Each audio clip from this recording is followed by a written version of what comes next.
Kâle aleyhissalatu vesselam, Peygamberimiz sallallahu aleyhi ve sellem etti.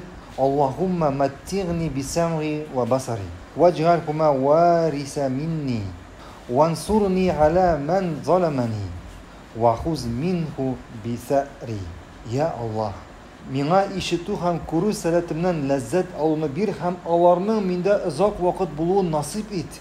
Mina karata gadilsiz bulğanğa karşı buluş hem benim için ondan uşal. Birincisi, göz hem işitu lezzeti. Eğer kişi Allah'ın nimetlerini sanıya başlasa onu sana bitir alamı. Hatta ömrü gitmeyecek sana bitirge Allah'ın nimetlerini. Şu gözünü alırız, göz. Gün sayın kişi tıra yakasından uyana, şu gözü bilen elle neler göre. Ellenin vakına ışıp yedine hatta uzun burununu göre.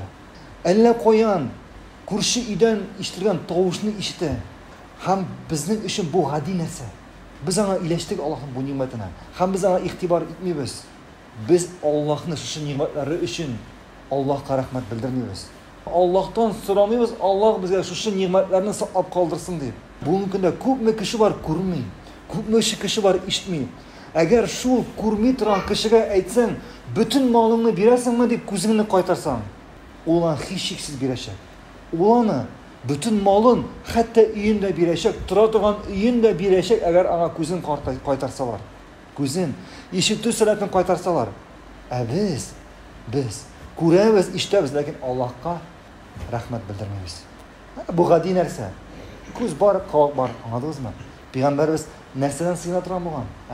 Allah'tan şu nimetini sağlayıp kalıdan, hem indi şunun lezzetini tatıdan. Hem etti, bana karata gadilsiz bulğanğa karşı buluş, hem benim için ondan uşal. Eğer birergizin hakkın birer kişi ötemeyken, başılmağız. Allah bit kure. Allah bir nerseni de bulay kaldırmıyor. Bir nerseni de bulayına kaldırmıyor. Ulamaz eğer bugün birer kişi ikinci kişiye gadilsizlik kılsa, onun hakkını ötemese bu bulayına kala deyip. Allah onu tigizleyecek. Hatta bu dünyada bulmasa koyda, ahirette olanın hakkını alacak.